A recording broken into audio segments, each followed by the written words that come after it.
Hello, it's Alan. So it's been a while since I've made a video, and I really wanted to let the emotion sort of calm down with the whole Charlie Kirk scenario before I address this, because I really think it's a good thing to address from a Catholic and Christian perspective on how we should really view the passing of Charlie Kirk.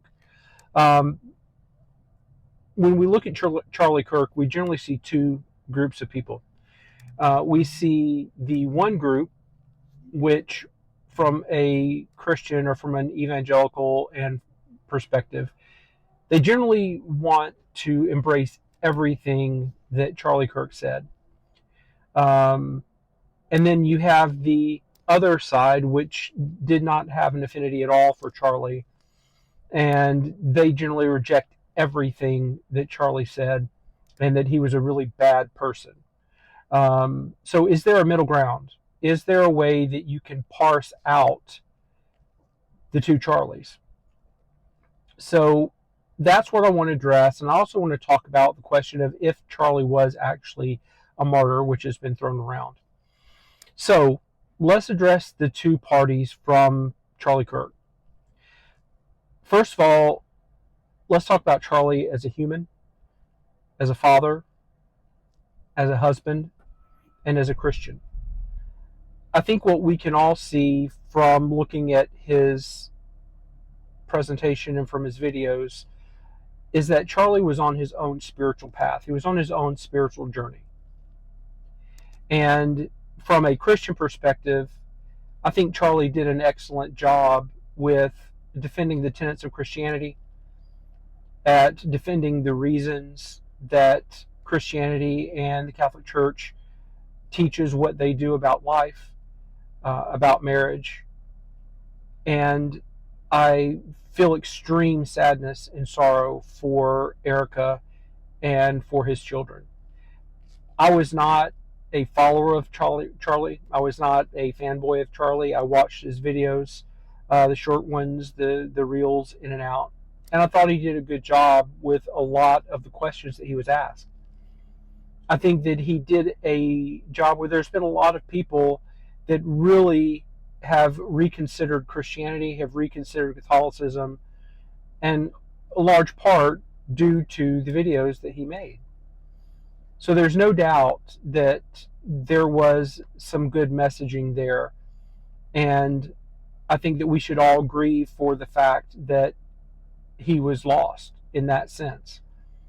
I think that there's no person, whether it's AOC, Nancy Pelosi, President Obama, nobody should be silenced, period. You agree with him, you don't agree with him, everybody should have their platform. Now, on the flip side of that, we have Charlie, the political leader. Charlie obviously was the founder of Turning Point USA, and he was very proud of the fact that he and Turning Point had a huge hand in delivering the election to President Trump in 2024. And that bothers me. The political side of it bothers me. Because what I see now is a lot of actions from our government and from our administration that are running very much afoul of human decency, against our structure of government, as far as an overreaching of what the president is doing. And I think there's many reasons to be concerned on that. The other issue I have is that due to the fact that he was a political figure, and due to the fact that he was also speaking on faith, that those two can tend to get very closely mingled together, where it is almost the fact that if you accept one, you have to accept the other, which is not true. And we have to be able to separate those two. I know there's been a lot of talk online about the way that he conducted his Prove Me Wrong sessions. some of the ways that he formed his arguments that were sort of trapping. I've seen people call them cheap parlor tricks. The way that the videos were edited and spliced back together, where it forced people into certain corners that they couldn't back out of. I get that. Um, I also have heard quotes from him regarding the Civil Rights Amendment, MLK, also some of his views just on Israel tend to be a little concerning for me. So that's where I think we have to draw the line and separate the two to make our judgment from that point. The question also is, was Charlie a martyr? And I think that's a little bit harder to parse out. There were several people, I've seen a lot actually online, where Catholic podcasters, influencers, they were lamenting the fact that the death of Charlie Kirk was not mentioned in masses in the Catholic Church. And they were taking offense at that. And to me, I do not absolutely take offense at that, because his overarching persona, though there was faith involved, he was a political figure. And he was a political figure that was very much pushing the Trump presidency in 2024. When we look at that, the Catholic Mass and Church is not a political place. It is not a place where one party or the other should be pushed. It is a place where people come to worship.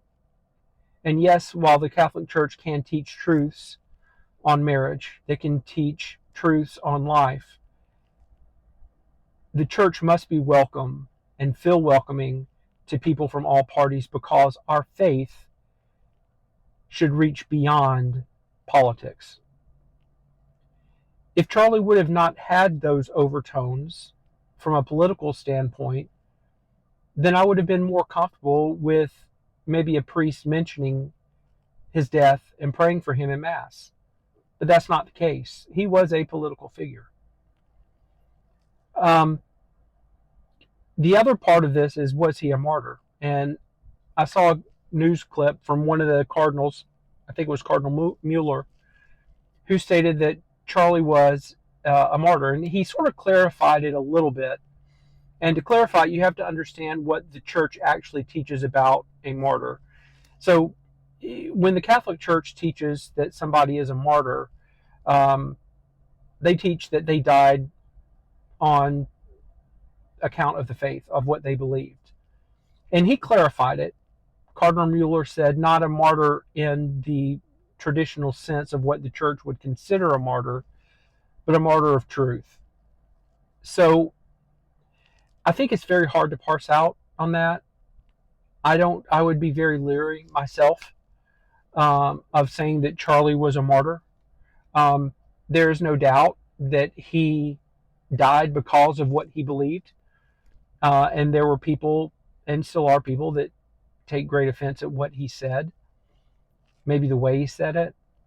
But I don't necessarily know if I would go as far to say that Charlie was a martyr.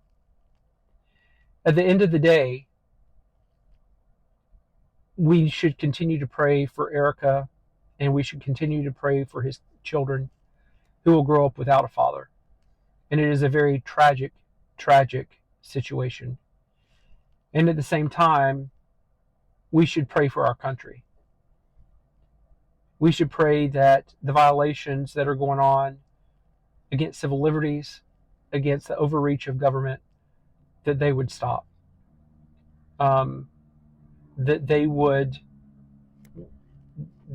the government would change, that people would change. Because every single human life is important. I'm not so much worried about the policies as I am the people that are being heavy-handed, shuffled around. And our country has lasted for 250 years because of the balance that we have in government. So we need a little balance. We need a little balance in what we have going on right now.